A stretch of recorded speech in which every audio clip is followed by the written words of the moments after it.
이 버스가 예쁘게 생겼어요. 자, 어떤 일이 있었을까요? 가보겠습니다. 불박차 가다가, 네. 저 앞에 신호등에서요. 황색 신호로 바뀔 거예요. 어린이 보호구역.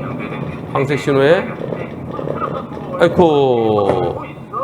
뭐야. 딜레마존이죠. 저 버스. 아이쿠. 예. 불박차 가다가 저 앞에 카메라가 있어요. 카메라가 있고, 황색으로 바뀌었어요. 황색으로 바뀌니까, 예. 저 카메라에 걸리면 어떻게? 예. 그래서 그랬을까요? 아니면 원래 황색 신호에 멈추시는 분일까요? 이때 멈추니까 조금 더 들어갔어요. 여기 멈췄어요. 근데 버스가 꽝. 버스가, 네. 그냥 똑바로 갔으면 괜찮은데요. 버스가 여기서 틀어옵니다. 틀어서. 이렇게 때렸어요. 네. 이번 사고. 제한 속도 카메라가 있고요.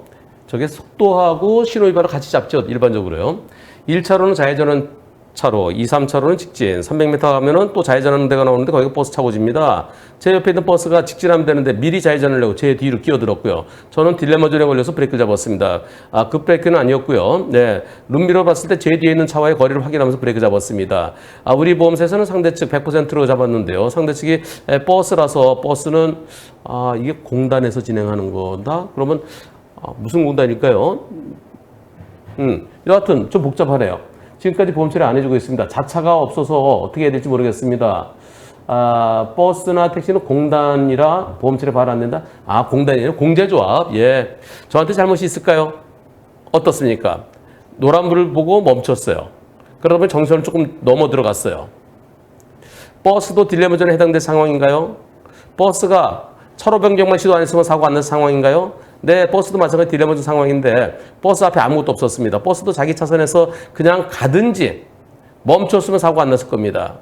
예, 아마 왼쪽 한 300m 더 가서 왼쪽에 그 버스 차고지가 있는데 미리 끼어든 것 같습니다. 미리 끼어들게 한 것 같습니다. 자, 100대 빵입니까? 불박차도 일부 잘못 있습니까? 투표 시작. 4표 8%. 불박차도 일부 잘못 있다가 8%. 100대 빵이다 92%. 황색불에 멈춘 것을 잘못이라 말할 수는 없죠. 황색불에 급제동할 수는 없잖아요. 황색불에 멈추다 보니까 정선을 조금 지나친 거, 그것을 잘못이라고 말할 수는 없습니다. 이건 버스 100%야 그렇겠죠. 예, 92%는 버스 100%라는 의견이고요. 버스가 자기가 멈출 수 없으면 그냥 가면 되지. 물론 교차로에서 차로 변경이 금지되어 있는 건 아니에요. 교차로는 차로가 없죠. 차선이 없으니까. 교차로에서 진로 변경이 금지되어 있는 건 아닙니다. 그럼 보고 들어와야죠, 보고. 버스가 그냥 딜레마존에 해당돼서 나 못 멈춰. 그냥 갔으면 사고 안 났죠. 또 미리 꺾지 않은 사고 안 났죠. 네, 상대 측에서 100% 인정했습니다. 버스 회사에서 인정하고 보험 접수해줬습니다. 처음에 저 좀 살펴봐야 된다 걱정이 많았었는데요. 하여튼 잘 해결되었습니다. 다행입니다. 버스 측에서 왜 쌍방과실을 주장할까 이상하게 생각했었습니다. 네, 처음 사고 났을 때 버스 쪽에서 블랙박스 좀 봐야 된다고 그래서 그랬었는데 나중에 블랙박스 보더니 100대 빵 인정했습니다. 앞으로는 자차 들어야 되겠어요. 네, 감사합니다. 네, 100대 빵이에요. 옳죠. 불박차가 황색불에 멈춘 거, 그것을 잘못이라 말할 수는 없습니다. 그런데 황색불에 멈출 때요, 좀 조심하셔야 돼요. 황색불 보고 딱 멈춰. 그러다 보면은 이 교차로 좀 지나서 저 차가 횡단보도쯤에 걸쳐서 멈추는 경우가 있죠. 제가 예전에 진행했던 사건인데요. 거기는 카메라 그런 것도 없었어요. 황색불에 바뀌니까 황색불에 멈춰야지. 브레이크 잡다 보니까 지금처럼 교차로 조금 들어가서 멈췄어요. 지금하고 비슷한 상황입니다. 여기서 가다가 여기서 여기 지금 횡단보도를 살짝 물고 이렇게 멈춘 상황이에요. 근데 뒤에서 덤프 트럭이 황색불인데 불구하고 그냥 오히려 더 빨리 가려고 세게 달려오다가 그 도로가 제한속도 60을 알고 있는데요. 60에서 덤프트를 더 세게 밟았어요. 그래서 승용차를 덮쳤어요. 그래서 세 분이 타고 계셨는데요. 두 분이 사망하는 그런 안타까운 사고가 있었습니다. 이 딜레마존에 해당될 때 그 황색불에 내가 황색불에 멈추라 그랬어. 멈춰야지. 근데 멈추다 보면 오히려 더 위험할 수 있습니다. 그래서 황색불 들어왔을 때 내가 도저히 멈출 수 없는 상황이다. 근데 그럴 때는 그러니까 그 객관적인 딜레마존이 됩니다.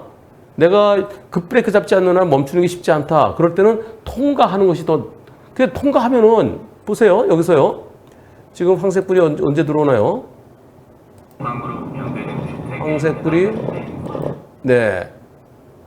황색불 들어올 때 이때요. 요 정지선까지 거리가 얼마인가요? 10m 정도 될까요? 요 화살표가 5m거든요. 그 앞에 공간 조금 있죠. 또 뒤쪽으로 공간 조금 있죠. 그리고 지금 안 보이는 공간이 있죠. 급제동 하면은 이제 정선 조금 지나서 여기 좀 멈출 수 있겠네요. 여기쯤이요. 예. 31대 12m 필요하다 그러잖아요. 그러니까 좀 여유 있게 잡으니까 여기까지 들어왔어요. 지금 뒤에 차와에 여유가 충분히 있어서 이분은 멈추셨다 그랬어요. 근데 뒤에서 제가 조금 전에 설명드렸던 거는 이제 뒤를 안 보고 황색불이 멈춰야 되겠다. 근데 덤프들이 그냥 들이받는. 그래서 딜레마 존에 해당될 때는 딜레마 존이라는 것은 내가 충분히 빠져나갈 수 있는 거죠. 근데 또 어떤 분들 그러실 거예요. 아니, 근데 딜레마 존을 경찰이 인정 안 하잖아. 객관적인 딜레마 존입니다. 객관적인. 내가 급제동하지 않는 한 멈출 수 없는, 정선에 멈출 수 없는 그런 상황일 때는 통과하는 것이 더 안전할 수 있어요. 예. 황색불에 통과하라는 뜻은 아닙니다.